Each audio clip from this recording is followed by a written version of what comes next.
Comissão de Relações Exteriores debate os 25 anos do Mercosul. Congresso volta a se reunir hoje para concluir a votação que revisa a meta fiscal e estabelece déficit de 159 bilhões de reais nas contas públicas. Mudança no programa que apoia os atletas pode ser votada hoje na Comissão de Assuntos Econômicos. Hoje é terça-feira, 5 de setembro, e esses são os destaques desta edição do Senado Notícias.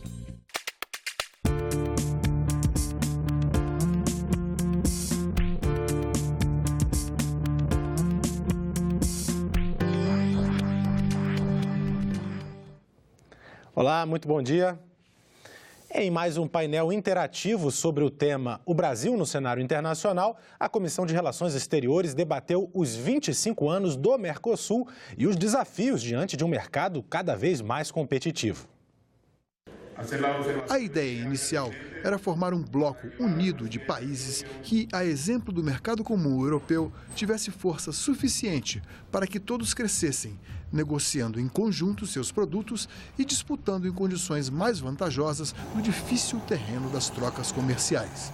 Hoje, mais de um quarto de século depois de sua criação, qual o futuro do Mercosul?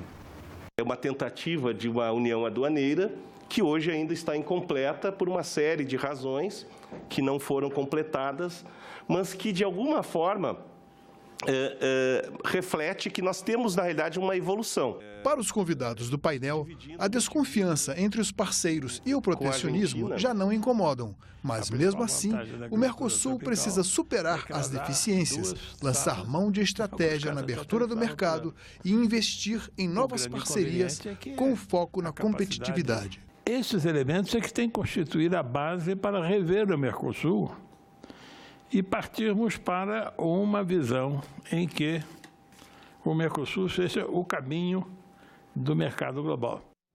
A Comissão de Assuntos Econômicos se reúne daqui a pouco às 10 horas da manhã para analisar pauta com 16 itens. Um dos projetos muda regras do Bolsa Atleta. O Ministério do Esporte patrocina competidores de alto rendimento por meio do Bolsa Atleta. O benefício é concedido também a esportistas paralímpicos. A proposta do senador Romário muda as regras do programa e fixa um teto.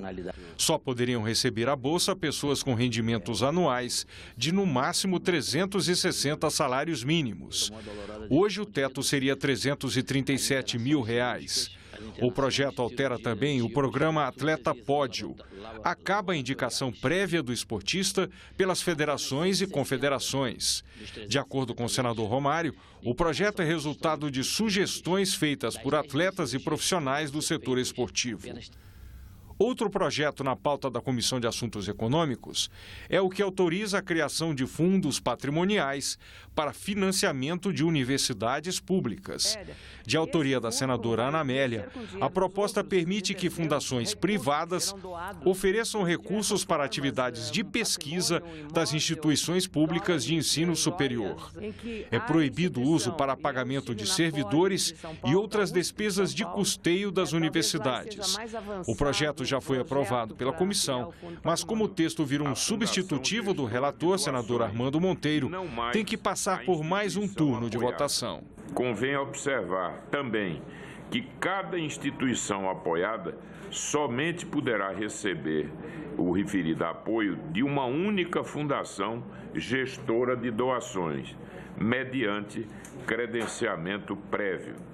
Cada fundação, todavia, pode apoiar, no máximo, 4 instituições, a depender do estatuto de criação da fundação. Essa é uma inovação que é feita no Brasil para assegurar às universidades públicas e comunitárias uma fonte de recurso que seja fora do orçamento e mais se torna oportuno diante do teto de gastos que foi estabelecido pelo Congresso Nacional, da famosa PEC 55.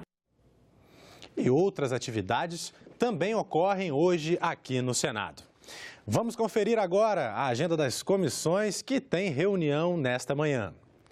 Às 9 horas, a Comissão de Infraestrutura pode votar projeto que destina a verba arrecadada com assídio, a contribuição cobrada sobre os combustíveis, para projetos de infraestrutura urbana de transportes coletivos não motorizados.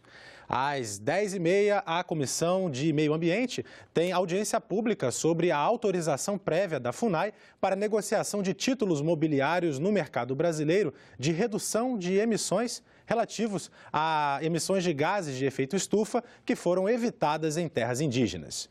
E às 11h30, vamos acompanhar. Não, então vamos aqui. E às 11h30 pode ser votado na Comissão de Educação projeto sobre a avaliação de professores da educação básica pública. E o valor das multas aplicadas a pessoas físicas e jurídicas que cometerem ilegalidades no sistema financeiro pode aumentar. Nesta terça-feira, a comissão mista que analisa a medida provisória dos acordos de leniência deve apreciar o relatório da senadora Lídice da Mata. A MP 784 amplia a atuação do Banco Central e da Comissão de Valores Mobiliários na punição de fraudes. Pelo texto da medida provisória, o valor máximo da multa a ser cobrada pelo Bacen passa de 250 mil para 2 bilhões de reais. O Banco Central é responsável pela fiscalização e regulação do sistema financeiro nacional. Já o teto das multas aplicadas pela CVM, que atua no mercado de capitais, sobe de 500 mil para 500 milhões de reais. Permitirá, portanto, que tanto o Banco Central quanto a Comissão de Valores Mobiliários possa atuar de maneira mais transparente e com uma maior eficácia na sua posição de reguladora e de fiscalizadora do mercado.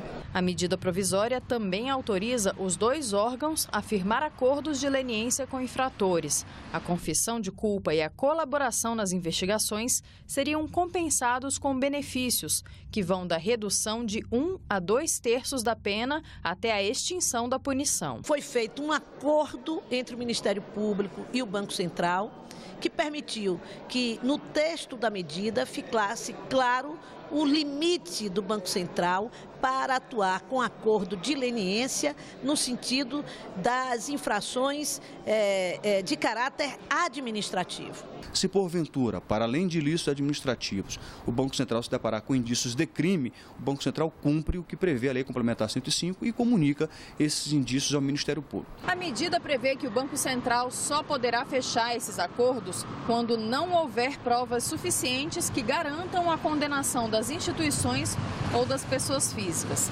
Além disso, no caso de descumprimento, o beneficiário não vai mais poder assinar novos acordos de leniência no prazo de 3 anos. A comissão mista que analisa a medida provisória 782 se reúne hoje às 14h para votar o relatório do senador Flecha Ribeiro. A medida transforma a Secretaria-Geral da Presidência em ministério, mas é alvo de ações no Supremo Tribunal Federal. Titular da Secretaria-Geral da Presidência, Moreira Franco ganhou a condição de ministro com a medida provisória 782, editada em 31 de maio. Além disso, passou a ter o foro especial, mais conhecido como foro privilegiado. Os processos criminais e investigações contra ele ficam centralizados no Supremo Tribunal Federal. A medida é alvo de ações no STF. Os autores são partidos políticos, entre eles a rede do senador Randolfo Rodrigues e o procurador-geral da República, Rodrigo Janot. Eles alegam inconstitucionalidade, porque é proibido reeditar no mesmo ano medida provisória que tenha sido rejeitada ou não tenha sido votada no prazo. Em fevereiro, o presidente Michel Temer editou medida provisória sobre o mesmo assunto, ou seja, dando status de ministério à Secretaria-Geral da Presidência. A proposta, no entanto, não foi votada pela Câmara e perdeu a validade. O Conselho de Ética sorteia hoje, a partir das 15h, o nome do relator da denúncia contra o senador Lindbergh Farias. Os detalhes com a repórter da Agência Senado, Soraya Mendanha. A denúncia foi apresentada pelo senador José Medeiros. Ele pediu a abertura de processo contra o senador Lindbergh por quebra de decoro parlamentar. De acordo com Medeiros, o senador petista teria impedido a continuidade regular de sessão do Conselho de Ética no último dia 8.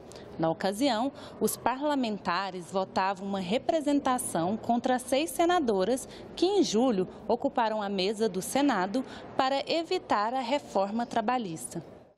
O Congresso Nacional tem reunião hoje às 19h. Deputados e senadores devem concluir a votação do projeto que revisa a meta fiscal e permite ao governo federal aumentar o déficit nas contas públicas de 139 para 159 bilhões de reais. O texto base do projeto foi aprovado na semana passada. O projeto que reduz o ICMS para o querosene de aviação e pode contribuir para baixar o preço das passagens aéreas é um dos destaques do programa Assunto de Estado, que vai ao ar na próxima semana. Veja na coluna Bastidores com a jornalista Isabela Dutra. Esse aqui é o estúdio do programa Assunto de Estado. A gravação terminou nesse instante. A entrevistada de hoje foi a senadora Vanessa Graziotin, do Amazonas. Os apresentadores aqui, vou conversar com eles, são o Jefferson e o Ronaldo. Ronaldo, qual foi o assunto tratado aqui hoje? Bom, hoje a gente discutiu muito sobre a Zona Franca de Manaus, com a senadora Vanessa Graziotin, e também aspectos ligados ao transporte. Um deles, um projeto de resolução que está no Senado, o 55, que tenta unificar a alíquota do ICMS de querosene de aviação, o que poderia aumentar o número de voos para aquela região. Essa é uma questão que está em debate hoje aqui no Senado. Senadora, a redução do custo do querosene de aviação é importante para a região?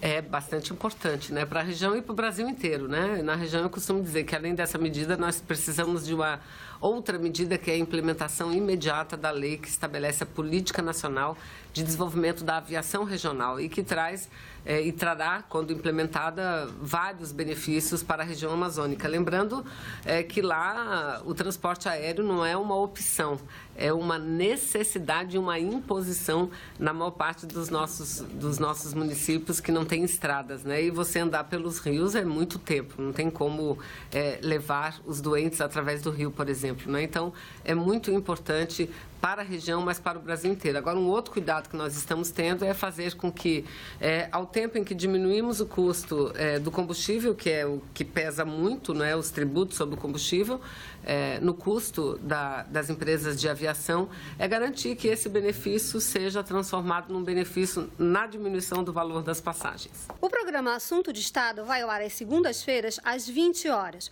mas já pode ser visto na página da TV Senado na internet a partir desta quarta-feira. E nós ficamos por aqui. Você pode rever as reportagens desta edição na nossa página na internet, senado.leg.br/tv. Obrigado pela sua audiência e continue sintonizado aqui na TV Senado.